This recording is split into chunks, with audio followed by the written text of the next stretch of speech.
Em nome do Pai, do Filho e do Espírito Santo. Amém. Aqui que vos fala, irmão na fé, Adriano Trindade, para o canal Missionário Adriano Trindade. E estou trazendo para vocês neste momento as virtudes de Maria, poderosas armas na luta contra o inimigo. E você que está me acompanhando, nós estamos na leitura, do livro Batalha Espiritual. Esse livro aqui é muito bom. Se você tiver oportunidade, tá? Me acompanhe lá desde o primeiro capítulo, Só vou aqui fazer um... Lembramos que no primeiro capítulo a gente falou sobre combate espiritual, O segundo, as alianças, Nova aliança. O capítulo 3, o senhorio de Jesus. O capítulo 4, venceu o leão da tribo de Judá. O capítulo 5, Jesus e Satanás. Também falamos sobre o poder de expulsar demônios. Também a gente já falou o lugar de Maria na batalha espiritual. Então a gente vai continuar esse capítulo. No primeiro momento a gente falou um pouco nisso ali, para não ficar muito estendido. E agora eu quero vos trazer, No início a gente trouxe a poderosa intercessão de Maria, Soberana rainha defendendo o combate, tal. E agora a gente vai continuar aqui a nossa leitura, tá bom? A gente poder falar um pouquinho sobre as virtudes de Nossa Senhora. Então que Deus nos abençoe e nos conceda um momento de bênção e um momento de graça, tá bom? Em nome do Pai, do Filho e do Espírito Santo. Amém. Vamos continuar? Deus Pai ajuntou todas as águas e denominou mar. Reuniu todas as virtudes e chamou de Maria. São Luís Maria Grigão de Morfol. As virtudes marianas são armas eficazes e seguras no combate contra o inimigo. Claro que é impossível elencar todas as virtudes de Maria, contudo, algumas virtudes são essenciais, tá bom? Obediência, humildade, castidade, pobreza e santidade, tá bom? Vamos falar um pouquinho. Obediência. A obediência de Maria vai contra a desobediência de Satanás. Como nos afirma São Luís Maria Grignon de Montfort, se o pecado veio ao mundo pela desobediência de Eva, a salvação nos veio pela obediência de Maria. Maria em tudo obedeceu ao Senhor. Em momento algum duvidou das promessas feitas a ela, mas na mesma hora colocou em prática a saudação do arcanjo. Fiat voluntas tua, faça-se em mim segundo a tua palavra. Lucas capítulo 1, versículo 38. O faça-se de Maria demonstra como ela é obediente ao Senhor. Deus nunca confiaria seu plano de salvação a um coração desobediente. Ele sabia que Maria prontamente se despojaria de tudo para o ministério da encarnação. E mesmo sem entender, ela daria sim a Deus. A desobediência nos afasta do paraíso. O Senhor abomina um servo desobediente, pois quem desobedece não peca e alcança o paraíso. Porém, respondendo Pedro e os apóstolos, disseram: mais importa obedecer a Deus do que os homens. Então vamos aproveitar esses ensinamentos e vamos também praticá-los também. É isso? Humildade. Vamos agora falar sobre a humildade. Sendo rainha, o único título que Maria se dá é o de escrava. Eis a escrava do Senhor. A humildade de Nazaré portava todos os motivos para se orgulhar. Mas não. Imbuiu-se de uma profunda humildade e foi para as montanhas servir sua prima Isabel, que também estava grávida. A humildade de Maria está ligada ao serviço, como vimos no texto bíblico. Mesmo estando grávida, ela vai imediatamente servir. O humilde é aquele que se põe a serviço do outro, esquecendo-se de si próprio, deseja o bem do outro. A humildade de Maria vence todo orgulho de Satanás. Esse anjo que não se dobrou diante da glória de Deus, não aceitou ser submisso e por isso foi lançado à terra. Satanás não é orgulhoso, ele é o próprio orgulho. Maria pouco aparece no Evangelho para que todas as honras fossem dadas ao seu filho. A ele todo o reconhecimento e a ela todo o esconderijo. O que Lucifer perdeu por orgulho, Maria ganhou por humildade. Castidade. Sendo mãe, Maria continua virgem antes, durante e depois do parto, toda pura. A castidade de Maria venceu toda a pornografia de Satanás. Estamos vivendo em um mundo erotizado, onde o respeito à pessoa e à família foi destruído por um laicismo e as pessoas estão acostumadas à degradação do pudor. Uma era de libertinagem e do relativismo, onde as propagandas profanas tomam conta da publicidade visual, televisiva, auditiva e mediática. Mas o absurdo é que existe uma sociedade conformada com esta situação. O apóstolo nos exorta a não nos conformar com este mundo. Romanos capítulo 12, versículo 2. Por outro lado, aprendemos de Maria a salvaguardar o nosso corpo, a nossa mente, os nossos relacionamentos e o dom dado por Deus a todo ser humano, a sexualidade. São José Maria Escrivá nos diz que São José revelou pela pureza da Virgem que era a sua esposa e respeitou a liberdade de Deus, que fez a escolha não só da Virgem como mãe, mas também dele como esposo de Santa Maria. Pobreza. Sendo mãe do Salvador, o libertador de Israel, o pai escolheu a pobreza do presépio para Maria dar à luz. Lucas capítulo 2, versículo 7.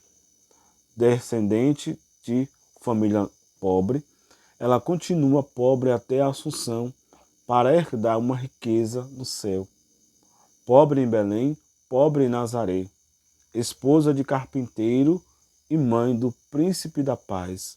Deus escolheu uma mãe pobre para o seu filho pobre, envolto em faixas.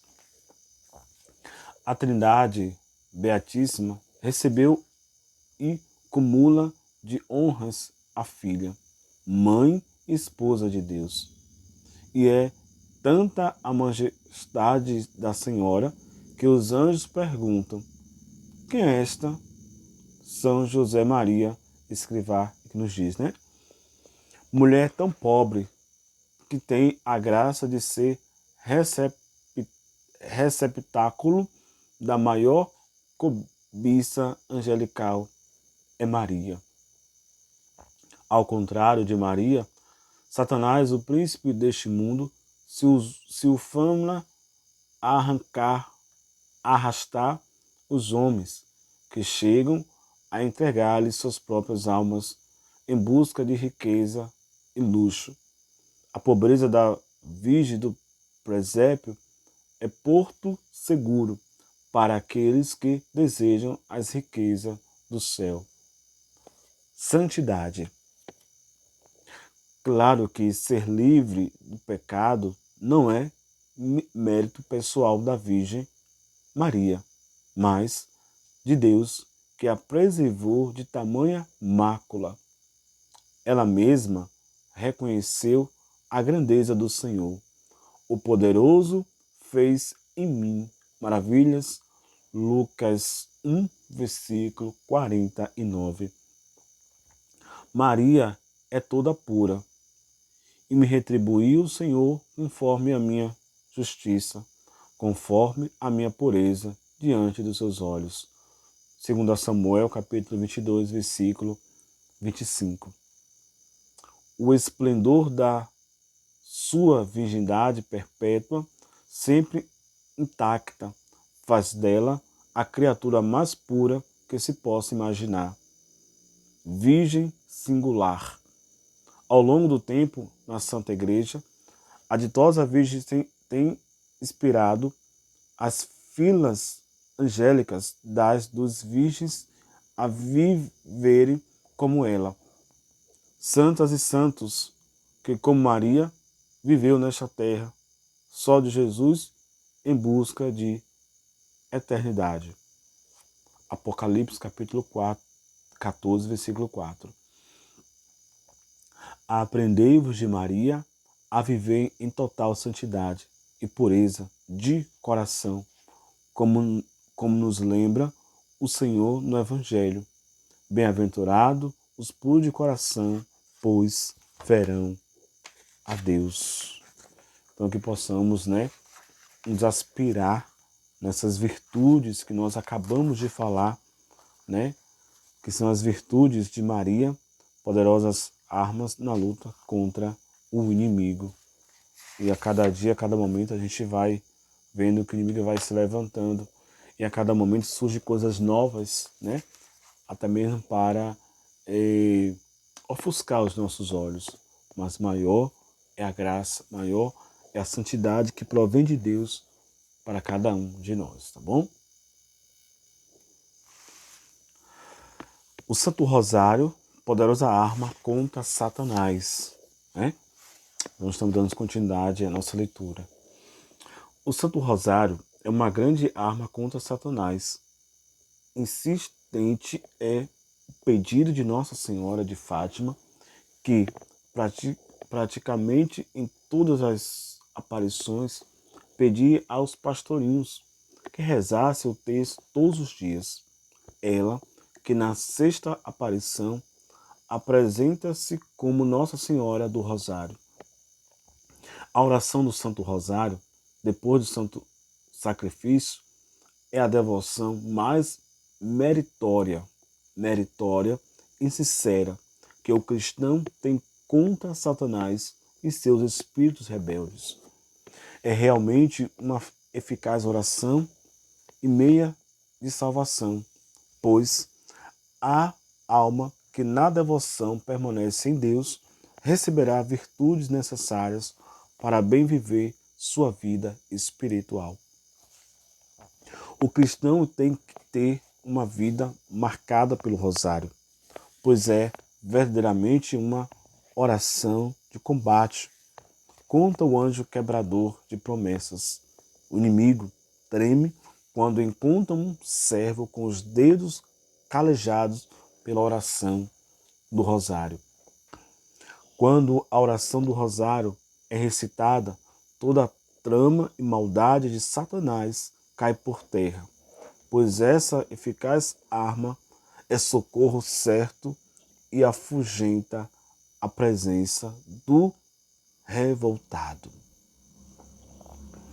Um dia, São Domingos de Gusmão estava pregando sobre o valor do rosário, perto de Carcassonne, quando trouxeram à sua presença um albigense que estava possesso pelo demônio. Os demônios que possuíam esse infeliz foram obrigados a responder às perguntas de São Domingos com muito constrangimento. Eles testemunharam que havia 15.000 deles no corpo deste pobre homem, porque ele atacou os 15 mistérios do Rosário. Continuaram a testemunhar que quando São Domingos pregava o Rosário, impunha medo e horror nas profundezas do inferno, e que ele era o homem que eles mais odiavam em todo o mundo. Isso por causa das almas que ele arrancou dos demônios por intermédio da devoção do Santo Rosário. Então, que importante, né? A gente poder rezar o Santo Rosário. São Domingos colocou o seu rosário em volta do pescoço do albigense e pediu que os demônios lhe dissesse a quem de todos os santos nos céus eles mais temiam e quem deveria ser, portanto, mais amado e reverenciado pelos homens. Nesse momento, eles soltavam um gemido inexprimível, no qual a maioria das pessoas caía por terra, desmaiando de medo, e eles disseram: Domingos, nós te imploramos, pela paixão de Jesus Cristo e pelos méritos de sua mãe e de todos os santos, deixe-nos sair desse corpo sem que falemos mais, pois os anjos responderão sua pergunta a qualquer momento. Olha, é forte, viu? É forte, viu, gente? São Domingos ajoelhou-se e rezou a Nossa Senhora para que ela forçasse os inimigos a proclamarem a verdade completa e nada mais que a verdade. Mal tinha terminado de rezar, viu a Santíssima Virgem perto de si, rodeada por uma multidão de anjos. Ela bateu no homem possesso com um cajado de ouro que segurava e disse: Responda ao meu servo Domingos imediatamente. Então os demônios começaram a gritar: Ó, vós que sois nossa inimiga, nossa ruína e nossa destruição, porque desceste dos céus só para nos torturar tão cruelmente? Essa é uma pergunta que o demônio faz à Virgem Maria. E aí vai dizer, olha, ó advogados pecadores, vós que os tirais das presas do inferno, vós que sois o caminho certeiro para os céus, devemos nos, para o nosso próprio pesar, dizer toda a verdade e confessar diante de todos quem é e que é a causa de nossa vergonha e nossa ruína? Ó pobre de nós, príncipes da escuridão, então ouça bem, vocês cristãos. A mãe de Jesus Cristo é toda poderosa e ela pode salvar seus servos de caírem no inferno. Ela é o sol que destrói a escuridão de nossas astúcias e sutileza. É ela quem descobre nossos planos ocultos, quebra nossas armadilhas e faz com que nossas tentações fiquem inúteis e sem efeito. Nós temos que dizer, porém, de maneira relutante, que nem sequer uma alma que realmente perseverou no seu serviço foi condenada conosco. Um simples suspiro que ela oferece à Santíssima Trindade é mais precioso que todas as orações desejos e aspirações de todos os santos. Nós a temos mais que todos os santos dos céus, junto e não temos nenhum sucesso com seus fiéis servos. Muitos cristãos que a invocam quando estão na hora da morte e que seriam condenados de acordo com os nossos padrões ordinários, são salvas por sua intercessão. Gente, é forte, viu? Eu tinha lido esse livro e é forte, viu? É muito forte. Ó, se pelo menos essa Maria assim era na sua fúria, como eles a chamaram, não tivesse se oposto aos nossos desígnios e esforços, teriam conquistado a igreja e a teriam destruído há muito tempo atrás. E teríamos feito com que todas as ordens da igreja caíssem no erro e na desordem.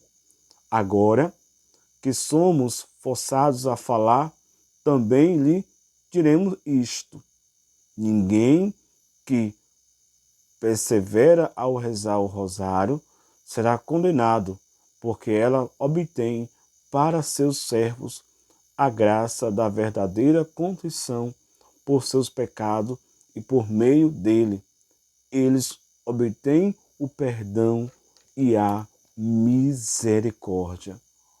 Você que me acompanha agora, você tem alguma dúvida sobre o rosário? Que tal você começar hoje a rezar o Santo Rosário, né? É importante, viu? É importante, né? Rezemos o Santo Rosário. A cada Ave Maria recitada, a Virgem se reclina para colher nossa oração. O Rosário é a minha oração predileta. Oração maravilhosa, simples e profunda.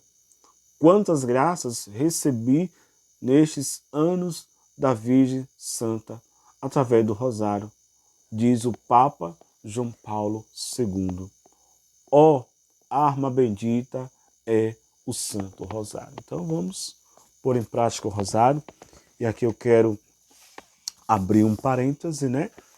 Eu também tive a graça de conhecer assim o Rosário através da comunidade Gruta do Rosário também, né? Que eles estiveram conosco, né? Foi assim, muito bom e foi uma experiência muito boa. E eu, quando eu comecei assim a servir na igreja, eu me lembro que foi uma missão que eu fiz que eu me aproximei da Virgem Maria, né? E foi justamente nessa missão que eu pude ver o real significado e a beleza que é ter a Virgem Maria em nosso meio, tá bom? A mulher e o dragão. Vamos lá, dando continuidade ao nosso livro, a leitura. A mulher e o dragão.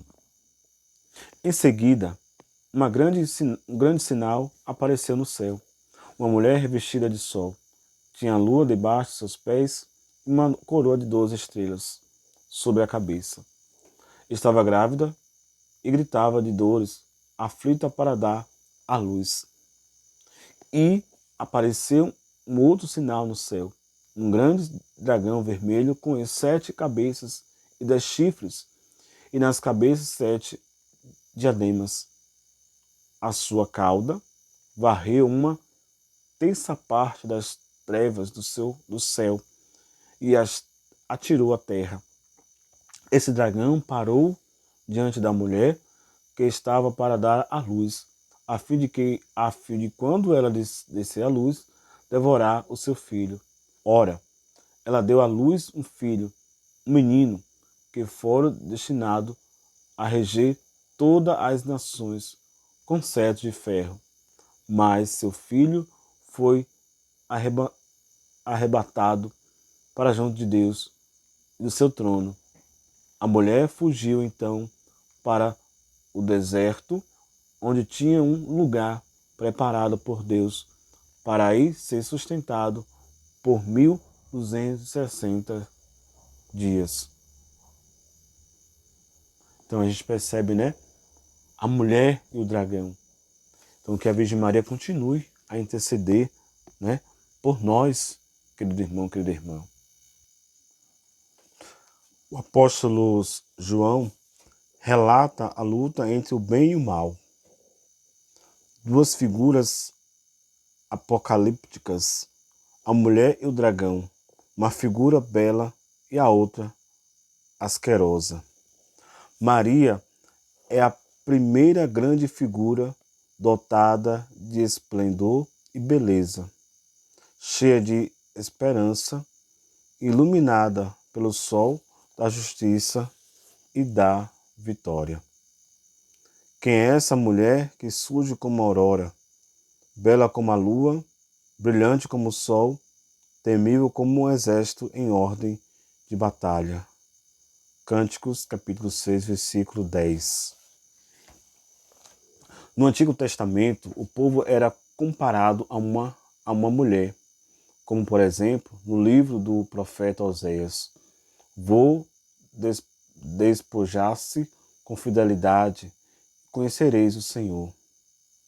Oséias capítulo 2, versículo 22. E no profeta Miqueias, filha de Sião, tu sofres e gemes como uma mulher com as dores de parto, porque agora irás sair da cidade e morar nos campos e serás levada até Babilônia. Miqueias, capítulo 4, versículo 10. Alguns teólogos associam a figura da mulher à igreja. A igreja que é perseguida pelas maldades do inimigo. Mas quem gerou a igreja foi o próprio Cristo, e não a igreja que gerou Jesus. Momento algum a igreja esteve grávida de Jesus, mas Maria sim, ela deu à luz ao Salvador. E apareceu outro sinal no céu, um grande dragão vermelho com 7 cabeças e 10 chifres, e nas cabeças 7 diademas. Apocalipse capítulo 2, versículo de 3 a 6. Aí é a figura do maligno, o poder do mal que está como um dragão. João nos apresenta o demônio como uma serpente monstruosa, um dragão, a morte, a maldade e a destruição. Ele é vermelho porque se alimenta de sangue humano. O dragão vem como 7 cabeças para iludir perfeição e poder, e os chifres como a coroa de seu reinado, mas não ele é derrotado desde sempre.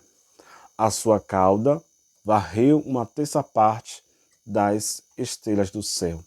Apocalipse 12, versículo 4. O demônio quer demonstrar nesse versículo seu poder, pois com apenas a cauda, ele arranca uma terça parte das estrelas, mas também uma alusão à sua vitória, quando conseguiu levar à revolta uma parte dos anjos, dos espíritos criados por Deus. Seu poder, porém, é limitado. Ela deu à luz um filho, um menino que foi destinado a reger todas as nações com cetro de ferro, mas seu filho foi arrebatado para junto de Deus e do seu trono. Apocalipse capítulo 12, versículo 5. Verdadeiramente essa mulher é Maria. Ela deu à luz aquele que rege o mundo. O cetro de ferro que porta significa que o seu reinado é para todo sempre. Não importam as ameaças feitas à mulher, pois seu filho está à direita de Deus em seu trono. A mulher fugiu então para o deserto, onde tinha um lugar preparado por Deus para ir ser sustentada por 1260 dias. Apocalipse, capítulo 12, versículo 6. Com certeza, o deserto tem uma terminologia de sofrimento e dor, mas também esperança e refúgio. E o anjo do Senhor acabou junto a uma fonte de água no deserto, junto à fonte no caminho de sul. Gênesis, capítulo 16, versículo 7. É o lugar da profecia e da promessa. No deserto, a mulher foi alimentada e cuidada por Deus.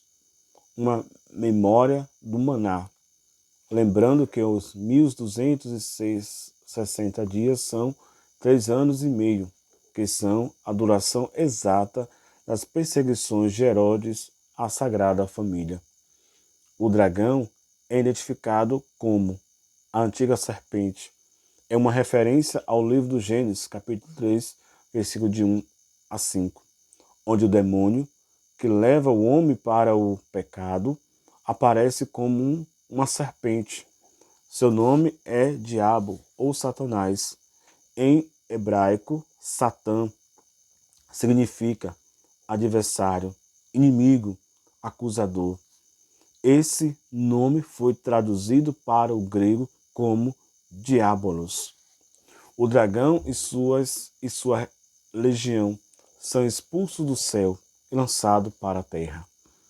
E eu ouvi no céu uma voz forte que dizia: Eis que chegou agora a salvação, o poder e o reino do nosso Deus, e a força do seu Cristo, porque foi precipitado o acusador de nossos irmãos, que os acusava de inútil diante do nosso Deus. Mas estes venceram por causa do sangue do Cordeiro e da palavra do seu testemunho, e desprezaram suas vidas até ao ponto de aceitarem a morte. Por isso, alegrai-vos, ó céu, e tudo que aí habitais, mas aí da terra e do mar, porque o diabo desceu para vós, cheio de grande ira, sabendo que pouco tempo lhe resta. Apocalipse capítulo 12, versículo de 10 a 11. O dragão foi vencido e a instauração do reinado de Deus. A serpente lançou da boca como que um rio de água atrás da mulher, para que fosse arrebatada pela corrente. Mas a terra acudiu a mulher, abrindo a boca para engolir o rio que o dragão vomitará. Apocalipse 12, versículo 15 a 16.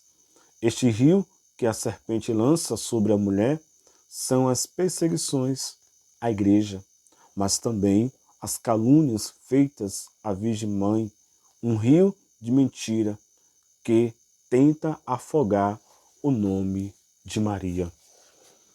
O dragão irritou-se contra a mulher e foi fazer guerra ao resto da sua descendência, aos que guardam os mandamentos de Deus e dão testemunho de Jesus. Apocalipse capítulo 12, versículo 17. O demônio, não conseguindo destruir a mulher, vai tentar destruir seus filhos, ou seja, a sua posteridade. Ele faz guerra todos os dias contra a igreja e os filhos da igreja. A irritabilidade do dragão é a fúria maligna que assola os filhos. É a inimizade instaurada no Gênesis por não conseguir ferir Deus e Maria. O demônio fere os filhos, e quando ele fere os filhos, fere o coração da mãe. Satanás fere os filhos com a droga, o álcool, a prostituição. Ele sabe que tem pouco tempo, por isso não se cansa em iludir, enganar os filhos para a perdição. Com Maria, a única certeza que temos é a vitória. E ela sempre estará conosco em todas as horas, principalmente nas dificuldades. No mundo tereis aflições. Tenha confiança, porém, eu venci o mundo. João capítulo 16, versículo 33. No Apocalipse, João contemplava nesta visão 3 verdades: a assunção de Nossa Senhora, sua glorificação, sua maternidade espiritual. O Apocalipse descreve que esta mulher estava grávida e deu à luz um filho, um menino, aquele que deve reger todas as nações.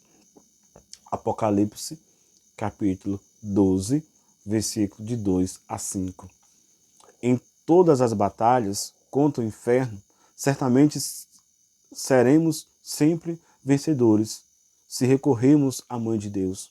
E nossa, ela foi posta num alto trono, à vista de todas as potestades celestes, como palma em sinal de segura vitória. Santo Afonso Maria de Ligório, né? Então, meus irmãos e minhas irmãs, então Maria é a nossa mãe. Então, que possamos acolher a Virgem Maria como a nossa mãe, como a nossa advogada.